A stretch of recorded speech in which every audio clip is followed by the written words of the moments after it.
often we kind of agree, that's something that you've talked about quite a bit, is the military perspective is the one that defines the rise and fall of empires. You have a really great lecture series called the Decisive Battles of World History, which is another fascinating perspective to look at world history. Yeah. What makes a battle decisive? The easiest definition is it causes an immediate change in political structure. So who's in charge? So the classic decisive political battle is Alexander beats King Darius III at the Battle of Gaugamela. And in that moment, we switch from the ruler of the entire huge Persian Empire being Darius to now being Alexander, from it being Persian to being controlled by the Macedonians. So there is one afternoon has this dramatic switch over an enormous geographic area, right? So that's a decisive battle, and that you see that immediate change. Other types of decisive battles are ones that might have more unforeseen long-term effects. You may not realize this is decisive at the time, but from a longer perspective, it is. And often those are ones that either allow some new people or idea or institution to either grow or have its growth curbed. Mm-hmm. So at various points, we have, empires that were expanding and basically were stopped at some battle. And so you say, well, if they hadn't been stopped there, they might have gone on to dominate this whole area. Or conversely, you could say Rome they were one place before the Second Punic War. After the Second Punic War, they were this dominant force. Mm-hmm. So you could pick one of those battles and say that was decisive in setting them on this new path. It's also an opportunity to demonstrate a new technology, and if that technology is effective, yes, it changes history because that was demonstrated, either tactical or literally the technology used. So how important is technology, that technological advantage in war? Huge. I mean, the history of warfare is basically the history of technological change often. So, I mean, there's all the great moments of transition. For a long time, we fought with, hand-to-hand, with metal weapons. Then you start to have the gunpowder revolution, which causes all sorts of shifts there. There's big changes. Planes, when they become a huge force. I mean, World War II is this crazy time where planes go from literally biplanes, string and wood, to jets 4 years later. So that's this moment of incredibly fast technological change. Going into World War II, everybody thinks it's all about battleships. Who's got the biggest battleships? 4 years later, battleships are just junk. Let's just scrap them. It's all about aircraft carriers. And that's everything war at sea. So you have these moments of particularly in warfare, almost accelerated technological change where things happen very rapidly. And the civilization or the nation or the army that adapts more quickly to the new technology will often be the one that wins. And we've seen that story over and over and over again in history. It's also interesting how much geography that you mentioned a few times affects wars. The result of wars, the rise and fall of empires, all of it. As silly as it is. It's not the people or the technology. It's like sometimes literally that there's rivers. I think there's a real geographic determinism to civilization itself. I mean, if you look at where civilization arose, it's in Mesopotamia in sort of a swampy land between two rivers. It's in the Nile River Delta, where the same situation.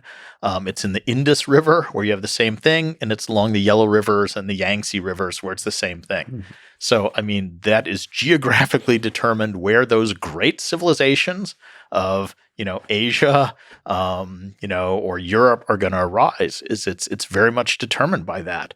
And often the course of history has that strong geographical determination. I mean, you can argue that all of ancient Egyptian society is kind of based around the cycle of the Nile flood, because it was so predictable and everything depended on it. And their whole religion actually develops around that. And in Mesopotamia, the same thing.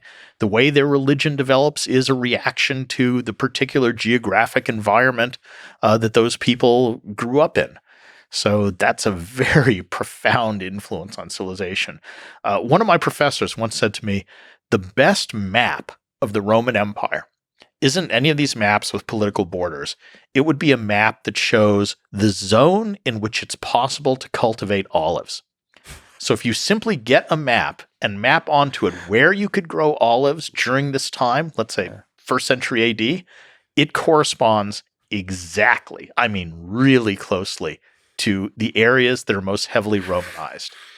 Now, I'm not going to say that, but there is something to that. Where Roman culture spread successfully is where people grow the same crops. And that's just one of those fundamental things. Yeah, I mean, you so beautifully put that the perspective can change dramatically how you see history.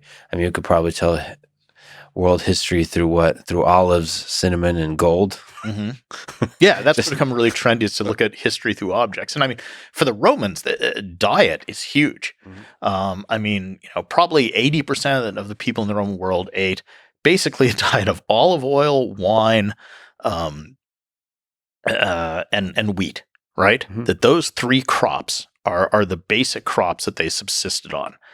And just the way you have to grow those crops, where you grow them, that dictates so much, about culture. And the Romans saw it that way. Mm-hmm. One of my favorite documents from the ancient world, and they defined civilization that way. So the Romans, civilized people ate those crops, mm-hmm. and non-civilized people ate different food. Mm-hmm. So there's this letter from a Greek who was serving as an administrator in the Roman government, and he gets posted to Germany, to the far north. Mm-hmm. And he writes these pathetic letters back home to his family saying, the inhabitants here lead the most wretched existence of all mankind, mm-hmm. for they cultivate no olives and they grow no grapes. So to him, that was hell. Yeah. Being posted to an area where they eat these terrible foreign foods. And of course, the cliche for the Romans of what barbarians eat is red meat. Mm-hmm. They're herders, so they're not farmers, but they follow herds of cow around, which is a totally different lifestyle. They eat dairy products and they drink beer. And I tell my students sometimes that, if you were to stick a Roman in a time machine and send him to where we live, which I teach in Wisconsin, mm-hmm. Green Bay, Wisconsin, that Roman would step out, look around, see all the beer, the brats, and the cheese and say, I know who you guys are. Yeah. You're barbarians. Barbarians. That's another way to draw the boundary between olive oil, wine, wheat, and meat, dairy, and beer. But it's more fundamental because it's different forms of life. Yeah. Because if you're a farmer, you grow certain crops. And if you're a farmer, you tend to stay in one place. You tend to build cities. If you're following herds of cows around, you don't build cities. You have a totally different lifestyle. So it's diet, but it's more fundamental underlying things about your entire culture. And many of the barbarians were nomadic tribes. Some of them were, yeah, definitely. Fascinating. I mean, this is just yet another fascinating way to dietary determinism, geographic determinism. Yeah, these things are big. On the topic of war, it may be a ridiculous span of time and scale, but how do you think the world wars of the 20th century compare to the wars that we've been talking about of the Roman Empire, of Greece, and so on? I mean, what's interesting about some of the Roman civil wars, particularly, is that they are world wars at the time. So let's take the war after the assassination of Julius Caesar. We've talked about that one a lot. That was fought, there were battles there fought in Spain, in North Africa, in Greece, in Egypt, in Italy. I mean, truly across the entire breadth of the Mediterranean, involving at least 7 or 8 different factions of Romans.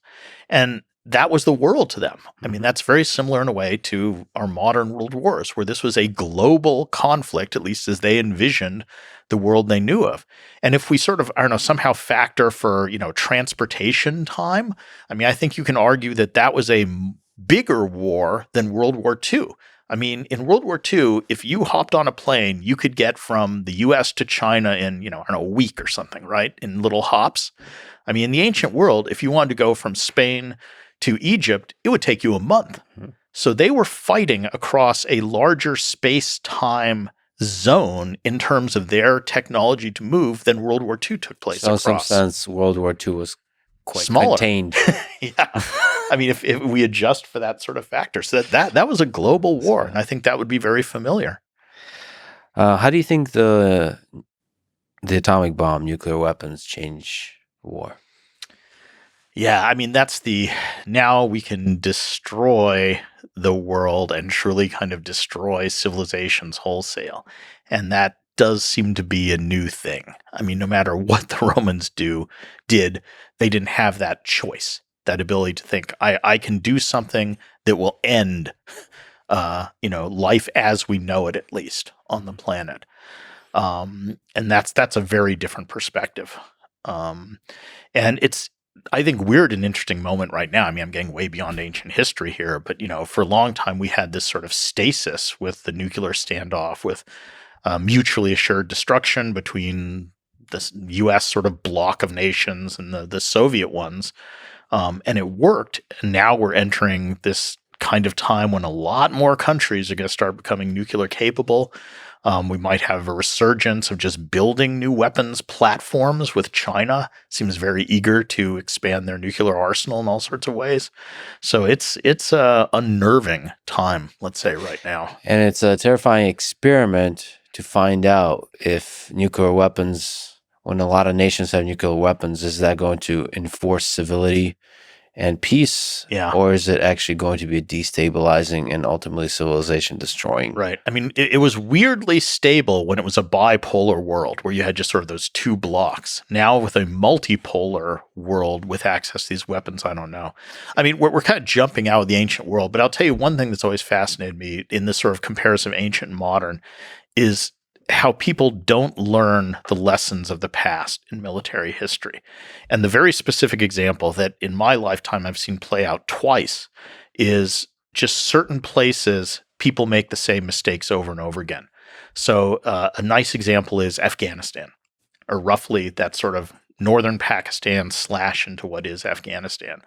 I mean, that is a geographic region that over and over again, the best, most sophisticated armies in the world have invaded and have met horrible failure.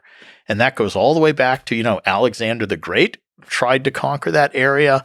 The Mongols tried to do it. The Huns tried to do it. The Mughals tried to do it. Victorian Britain tried to do it. The Russians tried to do it. The Americans tried to do it. And they made the very same mistakes over and over and over again.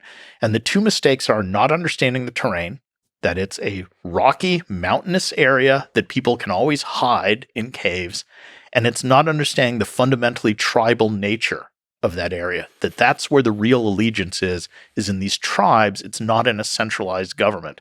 And that's the same error Alexander made, as, the British made in the 19th century, as the Russians, as the Americans. And it's so depressing as a historian who studies history to see these things being repeated over and over again, and exactly what's going to happen. For leaders not to be learning lessons of history.